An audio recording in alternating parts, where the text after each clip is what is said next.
All right. Well, let's go ahead and hop into it, man. So I am joined today by Hotan Mazrouee. Did I get that right? Yep. All right, Yeah, perfect. Perfect. I'm working on my pronunciations here. yeah, So you go by Tan, correct? I do. Yeah. Awesome. And you are a competitive bodybuilder, right? I think competitive is very generous, but I am a bodybuilder by hobby. You're a bodybuilder and you compete, so that makes you That's a true. competitive bodybuilder, right? Yeah. Yeah. Well, awesome, man. Give us a little bit of background about like kind of how'd you get into like fitness or like strength training and then kind of where you're at today. Yeah. So, like, when I first started training, I was probably, I want to say, like, middle school, like, third, so it was eighth grade. And when I was really young, I was very skinny. Like, I went from being super fat to super skinny one year. So I just was like, oh, I should probably exercise so I don't look like a rail. And I guess it depends how much backstory we want to do, but I was very low testosterone until I was in college. So I'd been working out for maybe weightlifting for like 4 years through all of high school, and I was still like 90 pounds when I got to college. Jeez. So yeah, my sophomore year of college, I was like, okay, maybe I need to change something.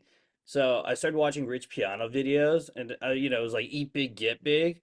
Totally, I got very fat, so that Right. wasn't great. It's like, but like when I got back to America in like 2016, I started powerlifting instead of just bodybuilding. So I was like, at least you can progress for sure in strength numbers, even if like your physique doesn't look much better. Mm. And then after I got my testosterone thing figured out, I just got back into bodybuilding. And that's been basically the long story made short. So I've been bodybuilding for about 3 years. I am nationally qualified, so I won a local show, but that was because no one else is in my weight cap, so it's very easy to win that way. Hey, It's it like- counts, dude. It counts. yeah, So you yeah. are, so you're, have you been to nationals or? No, I was way too burnt out. So like that was the thing about my show is I was trying to like really force that date. Like I didn't compete logically where you'd be like, "Oh, I'll compete whenever I'm like at a good body fat and like ready to be there." I Mm. just was like, "Oh, I can make a show by this date. I'll just force myself to do it." And I ended up losing like a lot of muscle and then like, I was really burnt out on bodybuilding after that. So it ended up taking me probably like 3 months to recover. So I don't know if you talk about things like semaglutide on your channel or not, but like I was even using that after my show to kind of curb the like post show like binge eating. I Mm. was still binge eating on that, so it was a very Damn. yeah, it was a very poorly handled cut, but it was Yeah. like a very good learning opportunity in the sense of like okay, like now I know like you can't just try to force your body to do something so extreme and then not have any repercussions essentially. Yeah. Gotcha. So are you still aspiring to like compete or was that kind of Yeah, like a one and done? Yeah, I'll probably compete in like 2 years or so. I just like for me, I was so much skinnier than everyone else on that stage. Like, because when I did my fat depletion, which, it's not like if not very super technical thing, but like, right before the show, you try to like go keto essentially, so you can like Hmm. super compensate with glycogen right before, look extra full, like extra tight type thing. But when I was at that point, I weighed 126 pounds. Damn. And yeah, like it was interesting because that was the first time I've ever even known that your glutes could be soggy, like they're just hanging off there. It's like that Yeah. was a weird trip. But yeah, on stage I think I was like 136, maybe 138 pounds. Which is, Hmm. still very light. The average weight for a bodybuilder is about 175 on stage. So, it was like I just need to put on more muscle. I got a new coach after that as well, so we'll probably wait. Like I have a cut at the end of this year. We'll probably wait around there to see where we're at. Hmm. I think I put on about 20 pounds of muscle since the show, maybe 10 pounds. Hmm. Um, for your viewers, I'm not natural, so that's why those numbers look like that. It's like, Yeah. but yeah, so I think maybe we'll compete this year, next year, but I'm not really too worried about. I think that was the thing I learned mainly was like trying to force a show is where a lot of the errors came in. So gotta just Hmm. take my time to see how things look. Because the weight cap for my height for classic physique is 175 pounds, so I have plenty Okay. of room to get up there. But really, I'm like not worried about it until I'm 35, which is in 4 more years. Hmm. Um, because for me, I think that's like enough time to put on, that extra 40 pounds of muscle and then Damn. See how we're looking. So I was like, Damn. We'll talk a right. little bit about, so you're talking about kind of like you know, like manipulating the diet and stuff like that in prep for Yeah, competition, but obviously like the goal for you like long term is to like put on as much muscle as possible, right? yeah, yeah. So talk through like the diet side of things. What does that look like? Do you go through phases of like a faster bulk and then like a maintenance and cut, or do you kind of do this like lean bulk, like slow over time? What does that look like for Yeah. you? So I do a lean bulk essentially, like just slowly ramp it up over time as needed. Because basically what we look at is strength in the gym and then also the actual weight on a scale. So Mm, whenever you're cutting, you'll like again, you don't want to just if you're enhanced, you don't want to just force yourself to lose weight because some things will change without necessarily the scale weight changing because you have a mm, lot more water retention, things like that. But if you're natural, you generally, I mean, but still, the trend line should still be going down after a while, right? It's like mm, if you've been dieting for like 8 weeks and your weight's the same, you probably didn't do something right. You might want to look at like how you're actually like eating. mm, But for me, like a big thing whenever I was cutting is, try to lose about like, let's say like if I was mini cutting, like so that's the big thing for me is I'll do like a bulk and then I'll mini cut halfway through it and then, bulk mm, again. And that's just to make sure I don't get like too fat at any one point. I don't know if you mm, saw my last off season. I did get a little bit too fat at the beginning of it because it's like right after my show. It's like, mm, oh, it'd be a great cheat meal, like 14,000 calories. Just got like mm. super fat because that's what like 4 weeks of like excess calories in one day. So it's like it wasn't great. It's like so it's Yeah. like be mindful of your overall goal whenever you do those type of refeeds in a sense, but nowadays like I got my appetite a lot more under control. So like a cheat meal for me now, like on average, I think I eat 3,500 calories a day right now on my bulk. And Mm, a cheat day, I'll probably have 4,200 calories. So just like 700 extra. yeah. And for me, that's really made a big difference because last time I got like way over fat so like super quick. But now I think I've been bulking since February and I still can somewhat see my abs if I flex Mm, them. mm, So it's like it's working better this time, but I still again have been a little bit sloppy with it because I don't know if you know, I'm in Korea, so I've been eating a lot of chicken and beer. And mm. my coach is like, "Hey, did you do your cardio?" Like, yeah, I totally did. Like, Yeah. like, Yeah. definitely. Let's just write down on that sheet. Actually, let's not even talk about the sheet right now. How are you Yeah. doing? Just like kind of switch the topic whenever you ask. But yeah. And then also for dieting, I would say the same thing too. Like the gradual cutting makes more sense, especially if you struggled in the past with it. Mm, Because for me, I used to always do like the stupid like yo-yo diet, like when I was competing in jujitsu or powerlifting. Be like, oh, I'll mm. just cut like 20 pounds in 2 weeks or something, and then you just do care about your meat, and then everything hurts as well. So it's like, Yep. Yep. oh. And then you're like, oh, I did bad at the meat. I'm gonna binge eat in response to that. Like, okay, this is like a very unhealthy mentally and physically cycle. It's like, Yeah. So in your bulk, you say you're doing more of like a lean bulk. yeah. What are you doing like are you shooting for like percent per week gain or like how do you kind of like structure that? What does that look like for you? Yeah, that's a good way to talk about it too. It's like, so for me, generally, what I just try to do is gain about like a half a pound on my weighted average. Mm, So what I do is I weigh myself every day, and then I'll exclude the highest and lowest weigh-in. mm, So it's like 5 days per week. And just generally try to see it's trending up by, less than zero point 0.5 pounds per week. So somewhere mm, like 0.25 to zero point 0.5. But again, when you're enhanced, it gets a little bit harder to track because you do get some water retention, especially if you don't mm, like sleep well. But for me, I didn't use a CPAP for a while, and then when I finally got one, that helped a lot too. mm, So if you're like, especially whenever I'm bulking, I really need it compared to when I'm cutting because you just have extra like tissue on your neck. So yeah. uh, and also, I do know like it's funny because like every now and then my snoring will wake me up. So it's like it's like that's how it's getting bad. It's like it's waking Yeah. me up, like not even Yeah. like someone next to me, just like Yeah. yeah. I think that's kind of like the big thing to do is just make sure like also I do weekly pictures, for my like check in with my Mm, coach. I think that's another thing that helps a lot is because if you can at least see the progress over time, even mm, if like the scale weight isn't like very different, you can still see like visual changes, which usually helps with at least right. adherence with the overall plan. I would say, in my case, that's been kind of what I noticed because you know it's like any individual week you don't really notice like, oh, this week I look like really good. But if you Hmm. compare like, oh, this is what I looked like 8 weeks ago, I think generally you'll feel a lot better about how your progress is looking, you know. Yeah. Are you able to see changes in that time, like 8 weeks?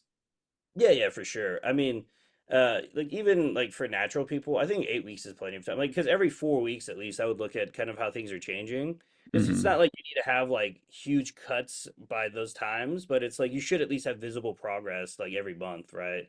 Yeah. Because it's like if you're losing 2 to 5 pounds a month, which 5 pounds is kind of like the higher end of what I would shoot for. Like, again, this is based on my weight, so like 5 pounds is kind of like the like higher end of what I would shoot for any one month.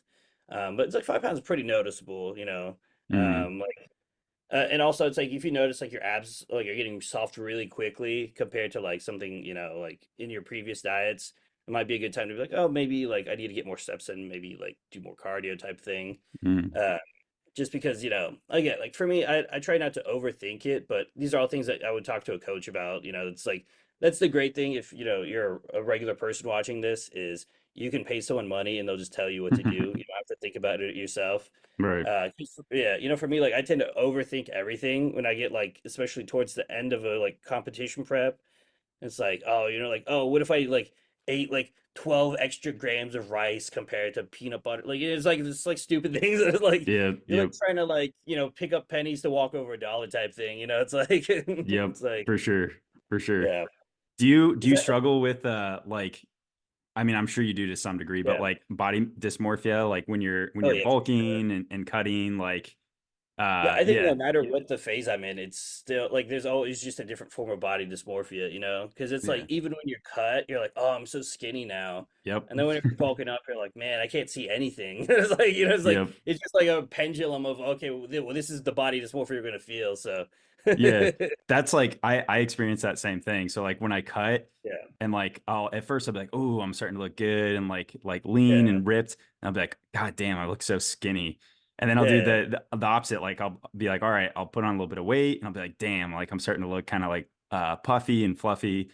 So yeah, I feel like that's just something that like everyone goes through, right? Especially, yeah, I mean, I'm assuming for like physique athletes, that's like almost a unavoidable like part of the sport. yeah.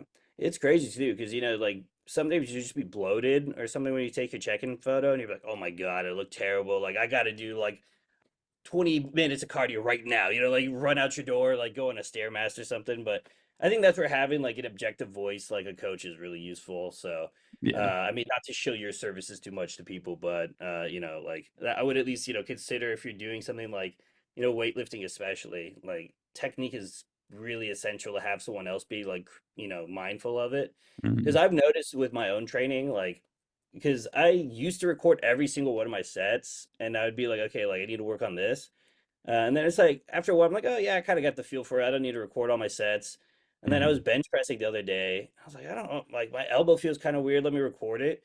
It was like the most dog shit sets I'd ever seen. What am I doing? Like, it's like Mhm. I know to do better than this, but it's just like I got Yeah. so comfortable just with the technique over time. I just stopped like actually nailing it. So Mm.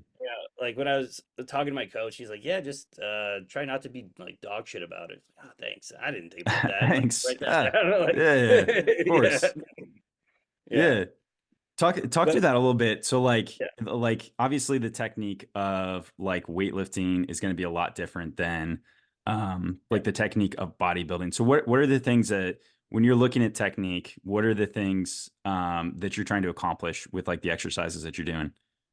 Yeah, so I mean, for me in bodybuilding, mostly the important thing is like, am I feeling a pump in the target muscle? If you want to use the fancy word, like, do I have perturbations? It's like basically it's like, do you feel like the muscle did work after doing it, right?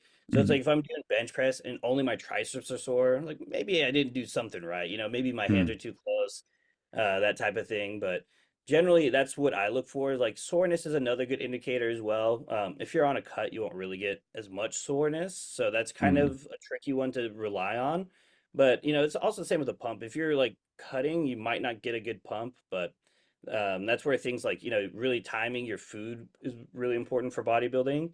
Because again, it's not like it makes a huge difference. Like this is probably like you're trying to like maximize some like minimal stuff. But if you have a good pump in the gym, I think that does translate to a little bit better gains. Mm, Um, because even if it isn't necessarily like the actual swelling of the muscle from the pump, I think if you could feel the muscle doing work, people will right. generally like do actual better like work in the gym too. Do you Um, know if there's any like research on that? I haven't looked into it specifically, but yeah. like the sensation of a pump and how that relates to like muscle gain. Yeah, I think there is some research on it. Probably like I saw something about Brad Schoenfeld posting. But that is part of the reason why like Renaissance periodization or RP strength does actually use it as a like indicator on the like RP hypertrophy app. Mm, Is like it asks you like, oh, like how's your pump from this? Because it is it is definitely a part of it. The one problem is, I mean, it's not really a problem, but because the pump, chasing the pump initially used to be like bro science, and now it's mm, just become like regular science. But it's about a 20-year delay, right? So right, bros will right, lead the way in science for a while, and then they'll get mad when scientists try to explain why it's happening that way. So it's a right. very interesting like culture, but Yeah. So yeah, if you so that's one thing that like really guides your like technique or like exercise selection, right? Is like yeah, you said, like do you feel the muscles working that you're like intending to work? Like do you feel the yeah, pump? Is there still value in like take the bench press for example, right? Like we know it's a compound movement where there's like a ton of muscle fibers that are going to be activated, kind of like regardless of how what technique you use, right? yeah, Is there still value you think in doing exercises like that? So if you take someone, for example, and they're doing a bunch of bench presses and they're like, man, I don't really feel like the pump or the like sensation in the pecs. Is there still value in like doing exercises like that for those I mean, muscle groups, or would you like switch it up and pick something else? I think it depends on your goals, but the main thing I would look at is the SFR, so your stimulus to fatigue ratio. Right. Um, but for me, mostly it's like I'll keep exercise in as long as it like isn't painful to do. Because after a while you get like some stress like at your joints or something like that, and it's time like you can give some time off. But I do always have a few benching patterns in. So like I usually do the Smith bench, just because for me there's not really a benefit to doing the free weight, because in bodybuilding like you could use all machines and you'd be completely fine. Right. I will say though, like I did start like trying to do barbell squats again and not doing it for so long, it's like such an awkward movement pattern that I can literally Mhm. bench more than I can squat right now. Like it's Oh so like boy. it feels so foreign to like actually unrack and walk backwards that I Yeah. can't like actually do a lot of weight. Yeah. But it's like because I can leg press what 5 plates like full ROM. But it's like Right. man, as soon as I gotta like when you do one plate on bench or squat, I'm like, oh, what's happening? Like Yeah. Yeah. so I would say like as far as like if you're like an actual athlete in some sense, like I would always keep in something like even if it's like light, but because for me it's just I completely have like forgot that movement pattern and my squat was Mhm. never strong to begin with, so it's But just something. Yeah, yeah, but if the goal is if we're exclusively the intent is to build muscle, right? Like I've got this yeah, exercise. So like take a weightlifter for example, right? yeah, And they're just like trying to put on some muscle. And so like they're using the bench to grow like the pecs. yeah, And they're not getting that like mind muscle connection. They're not getting the like pump and sensations that you talked yeah. about. Would you recommend like switching up an exercise, or would you say, hey, the bench is a compound movement where you can use a high load? So in theory, you're recruiting a lot of motor units and muscle fibers, right? Or would you say, hey, you should probably switch it up, or maybe try to change the technique or something? Yeah, so I would either change it to a variation of a different bench. So it's like, if they're doing normal, like standard grip, like maybe try like a wider grip or something like that. Or Mm-hmm. what I do personally is I do Smith bench and superset that with, was it the deficit push-ups? So, Mm-hmm. like literally just put my two hands on dumbbells and do push-ups that way. Mm-hmm. And for me, that like gives me crazy pump. But if I start feeling like all that stuff isn't really working anymore, then I'll just completely take it out for like probably 8 weeks or so, and then try it again later.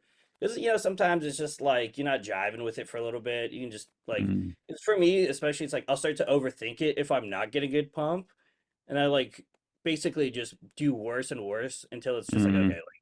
like it's like spiraling out of control. Like oh no no, like maybe I just need to do this or like if I Yeah. angle the bench a little bit, then it's just like for me, I think it's like it's better just to try something else in that time and then come back to it.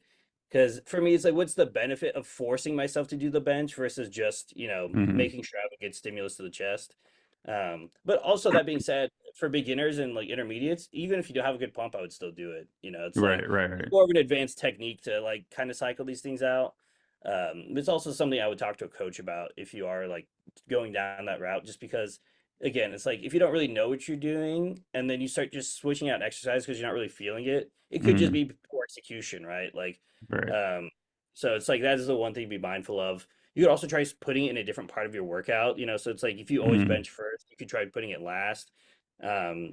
You might just have to use a lighter weight though, because obviously your muscles would be more tired than they normally would be. But mm, for me, I always love like I don't know. For me, I've had a Smith incline in my program since I want to say like March, and I haven't, I've still gotten the same pump every time. So mm, it's been one of like the great ones for me. I like barbell as well, but the problem is I just don't have anyone's spot. So it's like if mm. I'm actually training to failure, it's like really awkward. It's Yeah. like So so. do you take all your sets to failure, or how No, does I that don't work take for you? them all to failure, but so the way I do my program is a little bit different than how they generally recommend RP.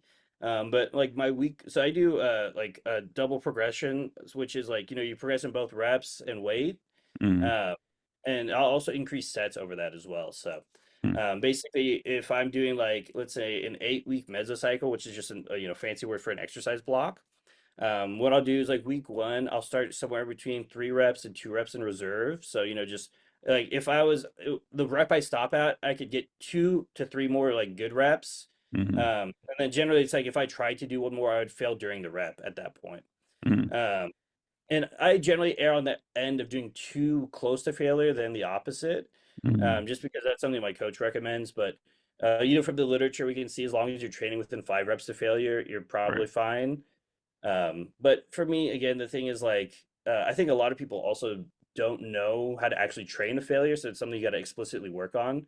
Right. Like for me, like I've been pinned in the leg press plenty of times to know like when I'm actually gonna get like stuck. Yeah. And for me, like a really good way to test it is like, whenever you're like at the end of your like mesocycle, just record yourself going to failure. And whenever you feel like, okay, I'm like 3 reps away from failure, just say it out loud. Just say 3 reps or whatever, and then Mm, do 3 more reps, and then you're either right or you're wrong. That's the mm, easiest way to check. And mm, then you just see how many more reps you could do. And then I just look for kind of the signs. So like on quads, like my quads will just like flat out burn out after like 2 reps of like, like, oh, I don't know, like this get kind of tough, and then I'll just be like pinned in the leg press. It's mm, like mm. so for me, like I try to just be more mindful of that, because it's like it's not really a big deal if you get stuck in there, but it is like kind of annoying because you got to take all the plates off and then you got to like Right, push it back right, in. right. So it is like, and also it's like everyone's gonna stare at you while you're like unloading like this fucking thing. It's Yeah. like, Yeah. so it's like, and it's like it sounds kind of weird, to be like, oh, it's like embarrassing, but it's like it is a hassle to like unload a leg press and push it back up. It So it's is. like, Yeah. yeah. So there's one thing on. There's literally the one exercise I'll be like a little bit more like, okay, I'll just stop here. Like I'll stop like because I don't want to Yeah, like I don't want to deal with this. It's like most of the time. for sure. Yeah. And so like my experience with it is like there's certain machines. So like I think the leg Yeah. press is a good example for me, and like the pendulum squat was a great example, Oh right? yeah, Where yeah, like I'd be going and my legs would be fucking burning, right? And it's so painful, it's so hard. But then like if I stood up, like locked my legs out, gave myself 5 seconds, I could do another rep, right? yeah, And I could repeat that. And I could honestly probably squeeze out like, I don't know, 3 or 4 more reps like that. yeah, What like how do you approach that? Do you maintain a consistent tempo, and at the point that you like can't yeah. maintain that tempo, that's failure? Or do you allow yourself to have these kind of interset like 3 second rest breaks? Yeah. So it depends on the exercise. Like especially on legs, I usually try to do at least one. We call them myo reps at RP. Hmm. But I generally try to do 1 to 2 on legs. Because for me, the thing is on legs, the reason I start like having to stop is not necessarily the like quad failing as much as like I'm gonna like throw up if I keep that tempo. Right. So it's like I usually just like lock out for a second to catch my breath, and then I'll like do one more rep and see how it feels. Um, but I will always do bio reps on arms, like Mm, biceps, triceps, and delts, just because there's such a small muscle. You can squeeze out a lot more reps. Mm-hmm. So we have like what's called myo match, which is like, so if I did 15 reps set one, and then I did 12 on set two, I'll just like take a few breaths and get, just do more sets until I have that three extra reps, right? Right. And then I'll just do that for the entire like, set progression. So if I'm doing like 3 to 4 sets of biceps, I'll do that on all 4 sets. And that is like killer. Mm-hmm. Um, and the only time I don't really do it right now is like, I think on back and chest, just because I've been getting like some elbow tendonitis, and I feel like that kind of like makes it feel worse if I'm trying to force out those reps extra. Mm-hmm. But I will say that I do want to do it on back. It's like it's one of those things. Like it's one of those things I want to always do, but Mm-hmm. I'm just limiting it myself because I'm knowing, like, I know for me it's going to cause more joint problems if I just force them out. Yeah. 'Cause, like on chest supported row right now, I'm doing 4 plates, and it's like I get like 9 reps or something, but it's like, man, if I try to like force the 10 and 11, it's like, man, Mm-hmm. my joints just hurt so much the next day. It's like, Yeah. Yeah. yeah, So that's brings up another good point. yeah, Rep ranges for like the yeah. movements. Where are you normally living in terms of like your rep ranges for building muscle? Yeah, I mean, for me, almost exclusively in the 6 to 12 for the major muscles. So like chest, back, legs, just generally in that 6 to 12. And then for arms, I'm anywhere from 6 to 12 to 10 to 15. I do generally like, so I have like 2 days per week where I do each muscle. Mm-hmm. And on like biceps, I have one day where I go heavier for the first exercise and lighter on the second. And then on the second day, I'll just do kind of like 10 to 15 on both days. The reason for that is only like I get a crazy pump if I do heavy bicep work, Mm-hmm. but it's also like a little bit more dangerous for like enhanced people because that's generally you get more injured is Mm-hmm. when you're trying to like push those heavy loads. Because like if I do like the 6 rep range on biceps, I get a crazy pump, but Hmm. also it's like I've had a situation where I popped my bicep like that, so it's like Mm. I like try not to do it too often, but it's like Yeah. it is it also makes you feel like a man. You're like curling the like like 100 pounds on the cable curl, like yeah, Yeah. Yeah. yeah. I'll say also that's the one at least like funny anecdote I've noticed like working out in Korea because everything's in kilos. Like it's Mm-hmm. just like like like it doesn't hit the same when you say like, oh, I bench 100 kilos. It's like Yeah. yeah, 225 on there. Like, Yeah. So the kind of like so you're not doing even like shoulder exercises, you're not going into the like 20 rep range yeah, I mean, or some people like it, but for me, like, I always just get joint pain when I go like higher than that. Also, like to be honest, I just don't like doing high reps because like I don't like counting that high. Like it's like such a stupid thing to say, but it's just I don't like counting like to 30 and stuff like that during the set because yeah. it's like, man, I got ADHD. Counting it's like six is a battle. It's Yeah, like yeah, yeah. I feel that.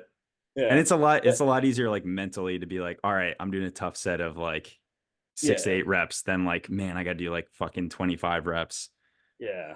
Yeah, so I used to do a thing called giant sets or it's marathon sets another I don't know who's the actual correct way to say it, but it's like basically what you do is like you have a rep target, so like 50 reps of lateral raise and you just do Mm-hmm. as many sets as it take in a row to do it.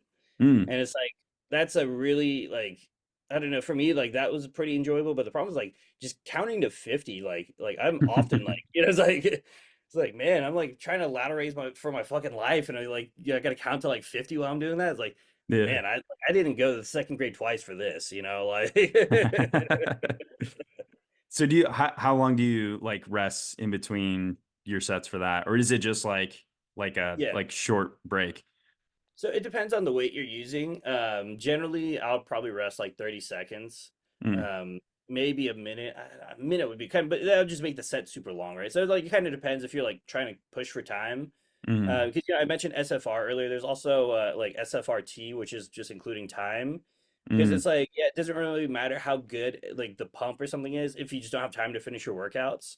right. Um, and so for me, that is one thing I actually did have to be more mindful of because, like the amount of volume I do right now with the amount of rest I take, it takes me about 2 hours to finish a workout. And it's Damn. just like, yeah. And it's like for me, because I work remote, it's fine because I can just flex my schedule around to do that. Mm, But like if I was working, like I used to, be a warehouse a foreman. It's like if I'm still doing that, like there's no way I'm doing a 2 hour workout. It's like so. mm, That's like another thing to be mindful of too is like how much time you actually have in the gym because you always want to program around like what you can actually do every time, not like, oh, I would like to be someone that works out like this. It's like, Right.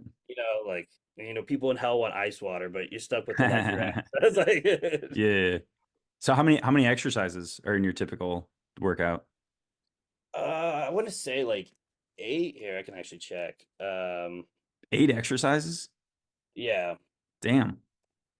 Yeah, it depends. Like I have one upper body day that has the most exercises just because let's see, I do two chest, two back, two bicep, or one tricep. I think about eight. Um, so I have two, four, six. Okay, so about seven on a back day. So yeah, so about 7 to 8 exercises, Mm, depending on what the day is. I think leg day actually have the least just because like I'll get like torn up on small volume. hmm Um, but also, like my legs don't really seem to respond as well to growth like compared to my back. So I probably do just need to change something with my leg training. But this is mm. where that like overthinking stuff comes in. I just trust my coach to deal with it, but it's just like, yeah, I probably need to do something different. I just don't know what that is. Like, Yeah, gotcha. yeah. But yeah, I mean, for me, because right now, I'll give you an example on chest day. Like I have Smith incline bench, and I'll just do a very light incline, like 15 degrees on the first day, and then I'll do a heavier incline the second day. Um, and for me, the thing is, I just want to hit like that multiple angles. But it's hmm like when you arch your back on a flat bench, you're kind of like doing a decline bench. You know what I mean? It's not like hmm actually like hitting a flat chest. So that's why I do hmm like slight incline. And I don't know if it actually makes that much of a difference, but at least, for me mentally, it feels like I'm doing something cool. So hmm like So it's not necessarily to hit like different fibers or anything. It's more to uh like get that stimulus that you're looking for. Yeah, I mean, for me, like, because the thing is, like, I don't actually have like any like evidence that's like, oh, you should do this for specific fibers or anything like that. It's just like Yeah. that's kind of like logically what it seems like. If I'm doing it flat, it feels like more I'm like doing a decline because of how much I arch my back. hmm It's like so I just incline it a little bit and it'd feel like more like a flat press. hmm Um, and but also for me, my like the top of my pec is less developed than the bottom part, so I'm just trying to be a hmm little bit more mindful of that too. Like bias my Yeah. training towards it. Um, but I don't know. I think I just have weird genetics for pecs because I've been doing this for a hot minute and they still kind of look wonky. So it's Oh like, yeah. yeah. So I don't know. Like I just got to work on it more. But yeah, Yeah. uh, yeah. Because right now I'm doing like two pressing exercises and a fly for chest, and then I do two triceps, two shoulders. Yeah, that's 7 sets, right? So yeah, yeah. I don't know. It's a lot of Sheesh. fun like, changing it. Yeah. Yeah. So walk me through this. I'm gonna give you a scenario here. So we've got Yeah. a weightlifter who, let's say they're like really lean and like pretty tall for their weight class, right? So like Yeah. someone that like could afford to like put on some muscle mass and gain some weight to go up to the next class. Yeah. So like being mindful of the fact that they are still like prioritizing their weightlifting training, right? We're doing the Yeah. snatch, clean and jerk, we're doing our squats and our pulls, but then we're trying to also devote some energy into like building muscle. What Yeah. how would you approach that? What would that kind of hypertrophy look like for a weightlifter? Yeah, I mean, so I guess without knowing necessarily what muscles are the most important for weightlifting, I would imagine like triceps and quads are going to be some of your bigger like things that you want to work on. hmm Um, so I would probably just like on top of like, excuse me, on top of what you're normally doing, like for your like actual just weightlifting training, I would just probably on top of that go ahead and add that. I don't know, are you doing full body every time, or are you kind of like focusing on specific things when Yeah, you? so I'll give you like a pretty typical split, right? So like Yeah. we'll say this person's training like 3 days a week. So on Hmm. Monday we're gonna do a snatch variation. We're gonna do a snatch pull and a back squat, right? And Hmm. then Wednesday we'll say like a clean and jerk variation, clean pull, front squat, and then Friday would be snatch, clean and jerk, and back squat again, right? And I agree with you. I think like building the quads, building the hamstrings, shoulders would be really big, like triceps, Yeah. and just like meat surrounding the elbow joint too, right? So Right. like building up like biceps and forearms and stuff like that. Yeah. How would you kind of like what would the hypertrophy work look like for you? Yeah, so I guess the thing would you would want to be the most mindful about is like their recovery, and, like adding all the extra volume on top. But I would at least do like delts every session if you're only doing 3 days per week, and then I would probably just do like one exercise of biceps and triceps for like 2 of those days, and then maybe one day of extra like just trying to think of what you would necessarily do. Like maybe like, a laying leg raise or something like that. Hmm. Uh or leg curl. I'm sorry, but maybe something like that. Because again, the thing is, I just don't know how much of that impacts the recovery. But if you're doing 3 days of shoulder work, because I'm sure like every head of the delt's actually pretty important whenever you're doing things like pulling and locking out. Hmm. Uh, so I guess maybe you could skip rear delts. A lot of people don't actually train that in bodybuilding. Like for me, I only started training it recently because my coach wanted to see what would happen, and I don't know. I don't know if it's made any difference, to be honest. So it's like, Hmm. but I think that's what I'd kind of aim for, is just start with there and then see how it affects everything. And if it feels like, okay, like I'm still progressing on my like weightlifting objectives and now I want to add some more, then I would probably look into things like your actual major muscles too, like maybe Hmm. your chest, maybe your quads. I would probably do quads before the other two muscles, but Yeah, I guess that for sure. depends on what your weaknesses are, for your actual lifts too. Um, I don't know. Like maybe also, I was gonna say, if you wanted to build more meat, you might also start doing like forearm work, Hmm. because that's something a lot of people tend to not really prioritize in bodybuilding. But I think there's actually a great case in weightlifting, especially if you're not allowed to use like, are you allowed to use grips and things like that? I don't know what the rules No, are. Yeah. non-competition. Yeah. Yeah, so that's a great use case for actually just training your forearms then, like Yeah. some people I know like to do weighted hangs and stuff like that too. I've never really enjoyed it, but some people swear by it and it's a good Hmm. way to train your grip, so it might be something to look into if you're that type of athlete. Yeah, when I was like looking at the hypertrophy app and like the exercises they had in there for forearms, it was all like curls, like forearm Yeah, curls, like different yeah, variations of that. But yeah. yeah, like you I said, think there's like so many other different like yeah. exercises and like variations you can use for forearms. Yeah, I think the main reason that you see mostly curls in there is because it's harder to really be like time, because the other things you gotta like time instead of like necessarily doing reps, right? It's like I'm Right. holding it for this amount of seconds. And I think it's harder for people to be like actually accurate on that if they're not timing it, Right. Like because for me the way I would time is I would just record a video and then just look at the timestamps, Mm. it's like because then Mm. you know exactly how long you're doing it. But if you're just doing like cable curls and things like that, your forearms reset pretty quick, so you can just nail like 3 sets of that super fast back to back. So that's Mm. at least something to consider. Like if you're like done with your workout and you're not going to do delts, I would at least do forearms. I mean, me a fan of delts, I would always recommend you do delts. It's Mm. like, Shoulders can never be too big. yeah, it's like I've never like heard a weightlifter be like, "Oh yeah, I would have nailed that lift, but my shoulders are too big," So it's like, Yeah. Do you know who Lee Sang is? yeah, yeah, Yeah, yeah. that he might be the example of shoulders being too big. That motherfucker Right. is fucking jacked. It's crazy to see a lot of these like Asian lifters, like especially Team China comes to mind, right? With like all the like just super fucking jacked up dudes. Yeah. And it's interesting to see like the high volume like bodybuilding work Yeah, that yeah. they do in their training. And yeah. Yeah, I mean, that's the crazy thing too is like because they're not like lifting light, a lot of them. So it's like it's wild to watch them lift so much weight and then just be like, all right, well, I've got like 12 sets. I'm like, what the fuck? Like Yeah. it's like, Yeah, but yeah. yeah, there's probably some pharmaceutical Oh help yeah, there for as sure, well. 100%. Like yeah. So yeah. Like yeah. I mean, especially that's the one bad thing about weightlifting is it's like a lot of people don't really talk about it in the same way that they do with bodybuilding. And so it's like just one of those like open secrets, right? It's like this is just a Hmm. lot of guys juiced up, but because they're like representing their country, they're not really going to talk about it. Yeah.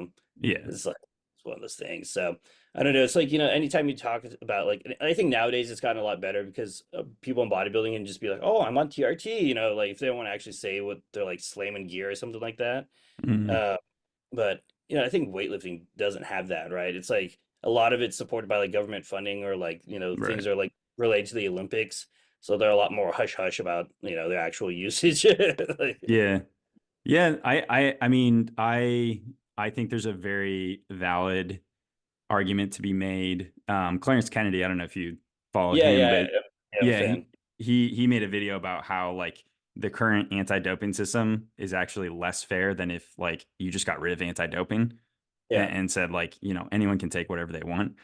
because like weightlifters aren't going to go fucking crazy. They're not going to blast like huge doses because they're not trying to be bodybuilders, right? They're not trying to like Yeah. put on a ton of muscle because it is a weight class Yeah, uh yeah. sport.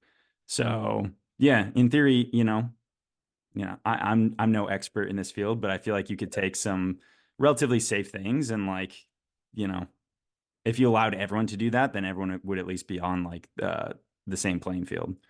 Yeah. Yeah, like I don't know if you've seen the enhanced games or anything like that, I've but heard about it. basically, Yeah. yeah, it's like all like everything's legal, but you have to like pass health checks every so often. And I think Mm, that's probably the best way to approach it because some people will yeah. take unhealthy amounts, but that's kind of like it's like well, I mean that's gonna happen regardless, right? It's like Right. because right Right. now what people do is they take like designer drugs they're called, which like just won't show up on a drug test.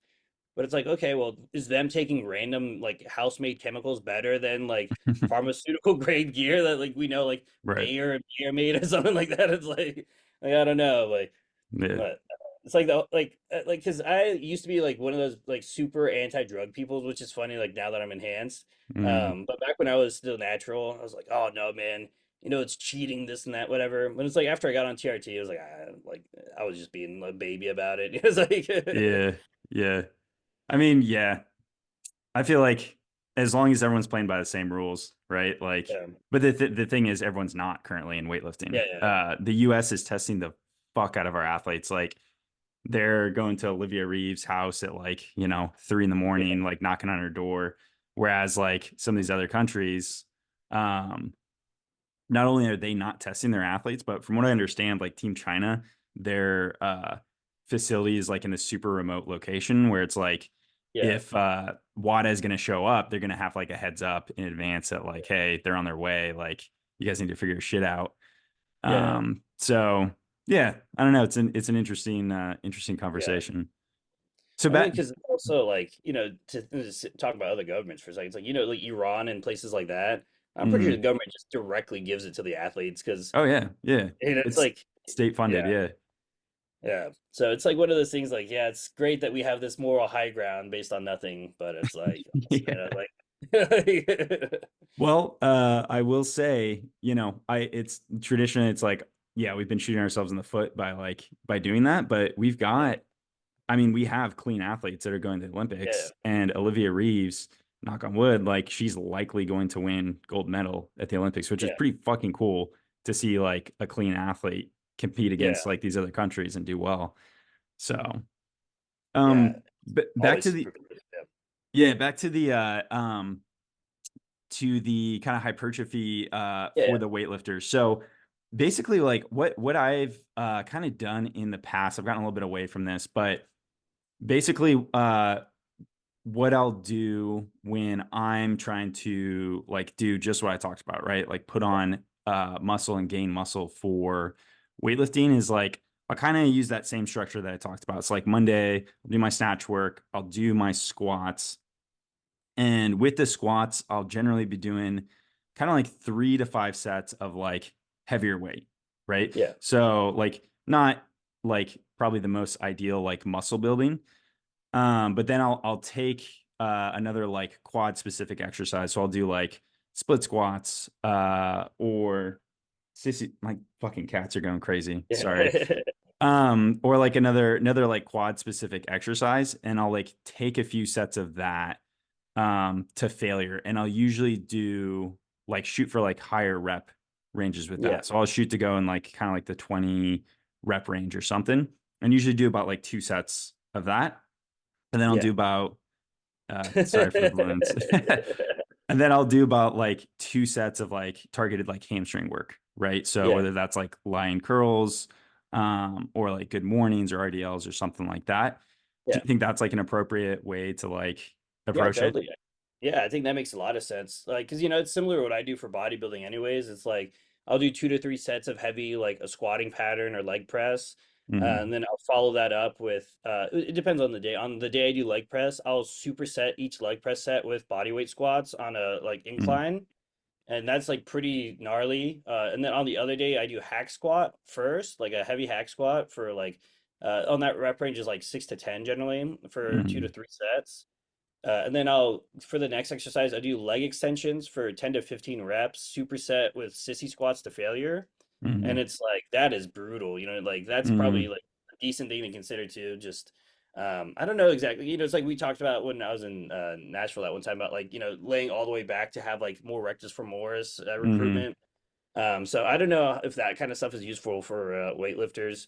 Like I actually don't even know if it's useful for bodybuilders, but for me, here's the real talk about it. Like I always do it because it's the easiest way to always have your chair set up the same way is if you just lay Hmm. it all the way back. It's Yeah. like, Yeah. so it's Yeah. like regardless of what gym I go to, it's just set up exactly the same. It's like That's one of the struggles about like bodybuilding and like the way that you're kind of approaching training where it's like you're trying to progress weight and reps. yeah. Bro, I don't know what the fuck my cats are doing. They're like attacking each other. But like Yeah. in order to do that, you have to ensure that technique is consistent session to Yeah. Yeah. session, right? So like you got to make sure the machine is set up in exactly the same way, and exactly with like the same setting. So it just adds another like layer or challenge, I guess, to ensuring that like you're getting that consistency for that progression. Yeah. And I will say though, like, I know some people are like very anti like cheat reps and things like that. I think a little bit is fine, but like, Hmm. I would ask yourself why you're doing it. It's like a lot of people just do it for ego, but it's like for me, like if I'm doing like bicep curls and the technique's like getting kind of wonky, it's like, yeah, I'll probably still do like a little bit Hmm. more. But if I'm like doing leg press and it still feels like if it feels like it's getting weird, I'm like, nah, I'm just gonna rack this. Like there's Yeah. certain times you don't need to like prove that you're a man. It's like, hey, like if I want to like prove I'm a man, I'll go lose in Call of Duty at home. I don't need to do this in Yeah. the gym. Like, Yeah, yeah, for sure. yeah, Yeah. What was I gonna say? Oh, fuck. I was gonna ask something else, but I totally yeah. forgot. So let me ask you a question then. How important do you think is pure technique work versus like having like hypertrophy focused blocks? Like, do you have times with athletes where you just like only do technique for blocks, or how do you do that? Do you sprinkle in hypertrophy every time? I'm pretty conjugate with my with how I program, right? So I'm never generally never going to go through like a block periodization where it's like, all right, we're doing like exclusively sets of 10 Right, on the squat or whatever, and this is like a hypertrophy or like base building block or like a technique block. I generally use kind of like an undulating style where it's like, all right, Monday's going to be more volume based for like, structural hypertrophy changes, right, and maybe a little bit more technical. And then maybe Friday's like heavier squats and like heavier, like classical lifts. So we'll go through phases. Like I've got people right now that are focusing more on like bodybuilding work or like technique. So the program can have certain an emphasis on like a certain quality, but right. generally we're trying to build like multiple qualities all together at the same time. Okay. So whenever you get closer to your competition, are you maintaining that, or are you starting to change things at that point? No, it definitely gets more specific as we get close to Yeah. training. So, generally like 3 weeks out, we're snatching and clean jerking heavy every session, right? And then obviously the last week is like the taper where everything dials back down. But Right. yeah, as we get closer to competition, we get super specific. Volume of the squats comes way down. We still like to keep the intensity high. So like doubles, or like singles at like 90% or something like that. Right. But yeah, it becomes very, very specific. And the volume comes way down, intensity comes way up as we get closer to competition. Yeah. All right. I have one more random question for you though. Sure. So whenever you're picking your weights for competition, do you have like a secret formula that you rely on, or are you kind of just going based on feel? It's it's always dependent on how you're going to feel that day. You never know how you're going to feel in competition, right? Generally, the snatch I like to open up close to 90%, high Hmm. 80s to about 90%. That's usually a weight that should be pretty consistent. Clean and jerk, I'm okay opening a touch over 90% because the clean and jerk is less technical. And generally, like you can just, squeeze out reps a little bit easier with that. But what I'll do is I'll always have the athletes put in low numbers, Hmm. low openers, right? So there's the 20 kilo rule in weightlifting, which means that Yeah. like if I qualified for the North American Open Series and my total is I think it's like 220, right? So say I Mm. put in 220 as my entry total. I can't, the combination of my openers can't be 20 kilos below 220, right? So my opening snatch and clean and jerk has to equal 200 or more. Yeah. So I'll basically have the lifters go as close to that low end range as they can when they put in their openers. So it's super conservative. Yeah. And we've got two changes on that opening attempt, right? So they'll be warming up in the back. And I'll say, hey, this is looking pretty good. Let's bump it up 5 kilos, or let's bump it up to wherever. But no, there's not like a specific formula. It just depends on how the athlete feels that day and like how their warm ups are moving. Yeah, that makes sense. Because it's funny when I was powerlifting, my like formula, quote unquote, was I was Mm-hmm. like, all right, well, it's like I know my gym all-time PR. So for my opener, I'm gonna do like 95% of that, and then the second time I'm gonna do like 105, and then like I'm gonna try to like 110, and I Yeah, like almost always fucked it up. So it's like no, yeah. this is not There, good. It's like the coach I was training with in Nashville was like every coach has a different philosophy. Some coaches will say, yeah, you want to show up and go 6 for 6 every competition, right? I yeah, I don't believe that in that. I believe that like if you're not failing, yeah, how do I word this? I'm the ideal day for me is like going like 5 for 6, right? Because right, like maybe missing like your last attempt on like one of the lifts, because that way we know we're really pushing and like trying to find out like what we're capable of on that day.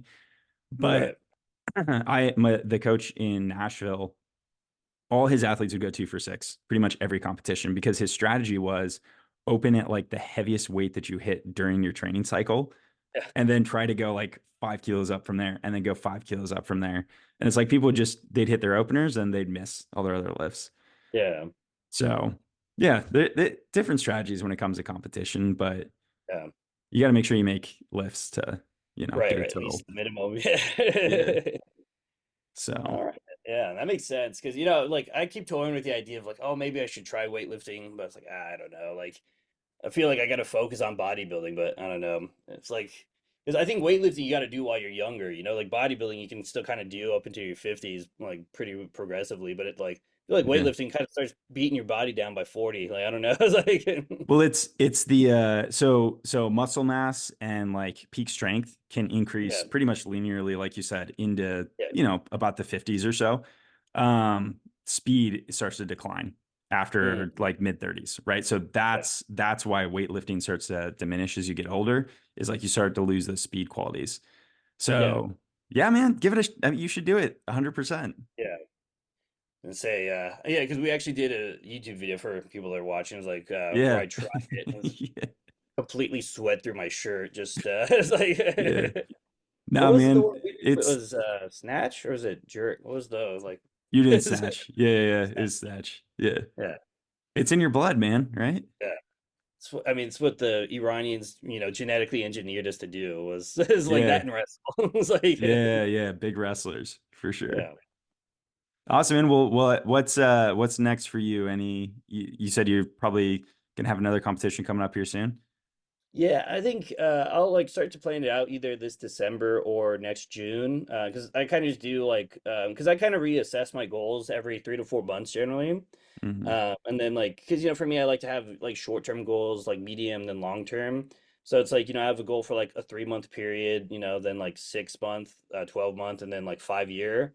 And then I can just change them as like I kind of notice progressions and things. So, Hmm. like based on like how this bulk has gone, like I'm gonna change my goal for next year because it's like, oh, like I probably shouldn't drink as much alcohol. It's like oh, what a a shock, like you Yeah. shouldn't be drinking. It's like, but yeah, it's like for me because I'm in Korea right now, just been hanging out with people I haven't seen for 10 years. So I was like, oh, it'd be all right if I like be a little bit looser since I'm bulking. And it's like Mm. actually it seems like it wasn't a good idea, like Mm. looking at everything. So I was like, but I think that's like one of the things like people should just be mindful of. Like, hey, it's totally great to make these goals, but you should also be like mindful of when you just didn't make good goals. Like, Yeah. Are you there long term in Korea or what? uh, yeah, I mean, for now, I'll be going back July 7th, for about 12 weeks, and then I'll probably come back here. But I'm not too sure yet. I need to make sure I get my visa while I'm in America. So Mm. we'll see what happens with that. But yeah, if I don't move here, I was gonna go either to Thailand or Vegas, like to the like Mm. bodybuilding cities. So Yeah. We'll see from there, but yeah, I don't know. It's like, since I'm working remote, I don't want to just live in Oklahoma. It's Yeah. like, Yeah. Fair. Fair enough. yeah. I guess even Awesome, if I man. did, I would live in Oklahoma, but yeah, sorry. Yeah. It's No. like, Well, I think we're about at the end of our time yeah, here. This has been a lot of fun. It's been yeah. very informative. So you have any kind of last words or remarks? Yeah, I guess if you guys are interested in hypertrophy, check out Dr. Mike and RP Strength. They're a lot smarter than I am. To give you some actual tips instead of like don't drink. That's a good tip. Don't like, don't get me wrong, that is a good tip. But Yeah, yeah, if you're interested in coaching, Andrew's a great coach. He's helped me appreciate it. through my first weightlifting ever, so that was a lot of fun. Yeah, guys, hope you get a lot of information from this channel. But yeah, thanks for having me on, Andrew. Absolutely, man. Thanks again. It's Yeah. been fun, and we'll have to do it again.